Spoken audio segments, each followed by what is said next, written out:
Former Tourism Minister Derek Hanekom has been appointed as SAA interim chair. The appointment will be in place until SAA equity partner Takatso Consortium becomes fully involved. We're now joined by the new SAA interim chair, Derek Hanekom. Thank you very much for your time this afternoon, Derek. Maybe let's start with your mandate and your understanding of your tenure. Hi, Dudu. Yeah, thank you. You're quite right. I'm chairing an interim board, and the interim board is in place until such time as the Takatso Consortium deal is finalized.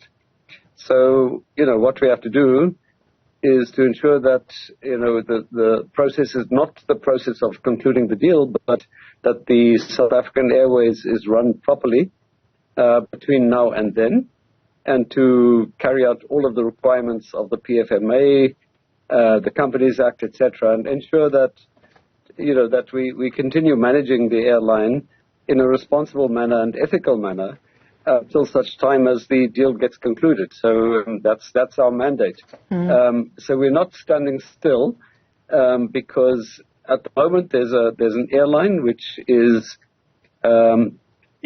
making advances steadily. And that's excellent news, of course. And we want to continue with those advances. So we continue as a board doing what we would consider to be the right things in order to grow the airline. And when such time comes, when the deal is concluded, then so be it. Our life comes to an end. A new board will be appointed, and they can take it further. To be able to measure the impact that you will have as you speak of growth plans for SAA, when we speak of interim, so you serving in the meanwhile, do we have an indication of whether that's 6 months, 6 years, 5 years, 2.5 years? Well, I don't think it would be being called an interim board if there was any suggestion that it was going to be for 5 years. But I can't really comment on the time frame, the required time frame before conclusion of the deal, because the deal, we've not been party to that. It's a deal between the shareholder and as you said, the Takatso Consortium, with certain conditions attached.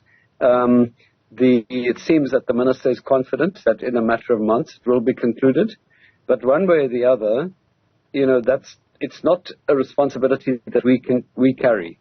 Whatever requirements rest on our shoulders with respect to the deal, we will obviously carry out. But for the moment, we are dealing with a public entity that is wholly owned by the state, and our job as the board is to comply with the PFMA and to do all the necessaries to ensure that the assets are properly guarded, properly managed, that the finances are in order, that the organization is ethically managed, and that it continues doing the right things in order to assure further growth. And the good news, Dudu, is that the signs are good so far. The airline has resumed its operations.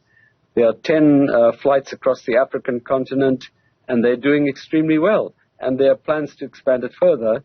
So we would continue scrutinizing all plans, including the resumption of international flights, which would be very good news for our country, good news for the airline, but it must be done very carefully, and it must be done with the interests of the airline in mind, given where the airline comes from. So it's still in quite a fragile position, but at the same time, it's no longer in a position where it depends on bailouts. It's reached the profitability stage, and we need to further build on that. Derek, you mentioned one of your duties or responsibilities being complying with the PFMA. We understand that there's currently an audit at SAA by the Auditor General, and there are some questions that previous board members will need to answer. Are you worried that, or maybe help us understand how you will help in that process, given that you may not be able to answer certain questions? How does it work? Well, the current board, as constituted now, takes fiduciary responsibility. So it is the accounting authority. Insofar as there may have been matters that have not been resolved as far as the audits are concerned, as far as the Auditor General is concerned, we'll obviously look at how we can address those matters. But one of the things that I'll do as the chair, well, one of the first things we have to do as the board is to appoint an audit committee, which we'll do. But I would certainly look forward to a meeting with the Auditor General, with the chair of the audit committee as soon as possible, so that we can find out, and of course meeting with the CEO, find out what are the matters that require attention, and we will give these matters the necessary attention. There are a number of analysts that believe there are matters that require attention, chief amongst which is outstanding audits at SAA. And of course, you spoke briefly about expanding operations outside of the continent. But there are some sectors of society that are worried about how much money SAA has been making or losing. For instance, while we understand that it's only day 2 and you're probably still looking at the handover report, there's an accusation that there's a veil of secrecy on the part of the minister that appointed you as the board chair, where even Parliament is not able to get the truth in terms of what is happening at SAA. Maybe your response to that and how perhaps you will be able to navigate some of the political landmines that may exist in this role, if any, if you see. Sure, Dudu. So, I mean, first thing is in meeting our obligations as a board, I am and other board members are committed to principles, accountability and transparency, and we will stick to that. So, obviously, if there's something that if there's any information that you at a particular point don't want to make publicly available, there has to be good reason for that. So as much as possible, we would be quite open in terms of our operations and in terms of our decisions. But clearly, it's a business. And so, it has to be operated very carefully. I need to put to rest and very strongly the narrative that this board was appointed to cover up some wrongdoing in the past. I can just say to you, Dudu, that is not the case. We have people on the board with integrity. If there was any suggestion that we are required, if there's any requirement of me to cover up any wrongdoing, well, then I was the wrong appointment. I will never cover up any kind of wrongdoing. But at the moment, what we are sitting with is we have been appointed as an interim board. We have to deal with the issues in front of us. The financial report, the financial year has come to an end. So one of the first things that will be made public would be the financial statements of the financial year, which has now come to an end, and that is due in the next few weeks, by the way. So, and that will tell you what the year 22-23, the financial year, what was achieved. But I can say now that there is a profit that is shown. But the financials will indicate that more clearly. Sure. Derek, let's also put this issue to bed. I mean, since the announcement was made, you've got a lot, or not a lot, okay. You've got some sectors of the population asking whether this is the board that is needed or has the requisite skills and the expertise to take things forward and expand on the growth plans, if you will, as it has been cited that no one on the board has airline experience.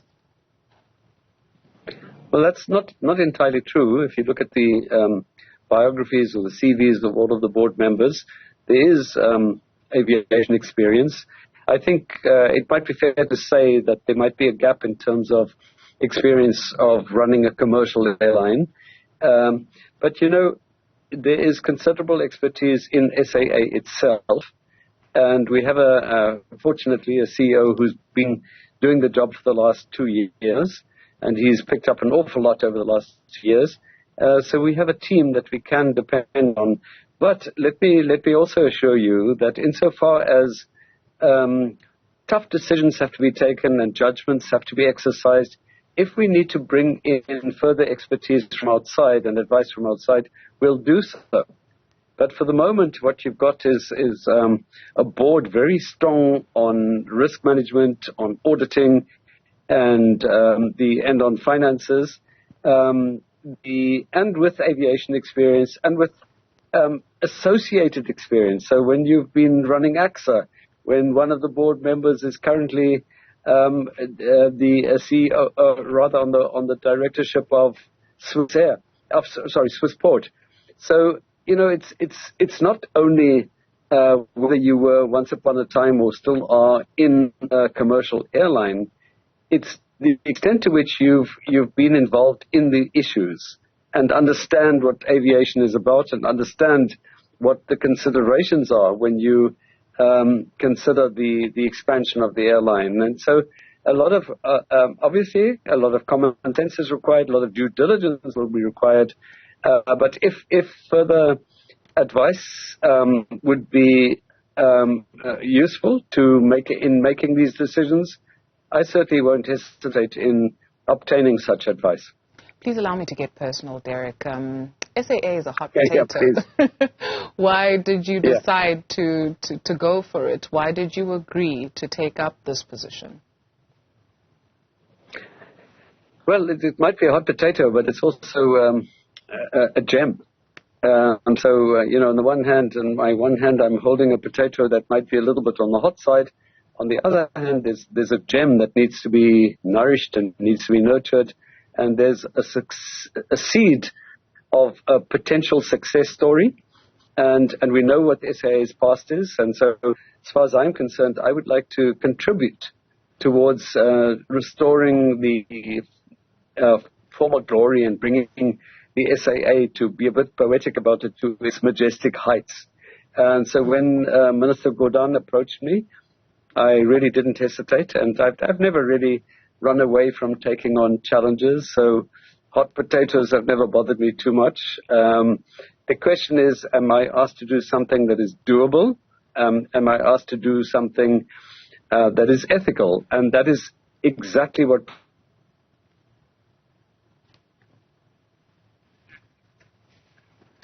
It would appear we've lost our connection with Derek Hanekom. Derek, I believe you are back with us. If you can just finish your thoughts. Sorry, we lost you there for a minute. I'm so sorry.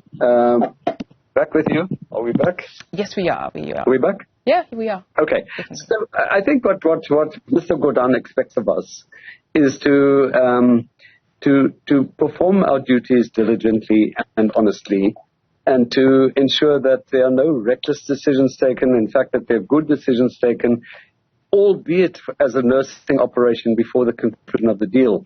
But we're not sitting back waiting for the deal to happen. A number of things are in motion, including the resumption, as I said, of some of these international flights. Each one would have to be looked at, on its own merits, because we can't afford at this stage, albeit the case that the regional destinations, the routes on the African continent are all showing much promise, and most of them are running profitably as we speak. If we were to go beyond and go onto the African continent, go beyond the African continent, we'll do so very carefully, and we will safeguard the airline's interests and our country's interests. And there's a team of people with I believe, sufficient expertise and knowledge and integrity to ensure that we approach the challenges as they confront us responsibly and intelligently. And I think that's what's asked of us, and ethically, obviously. Derek, may the heat of that hot potato keep your intentions warm. Thank you very much for your time this afternoon.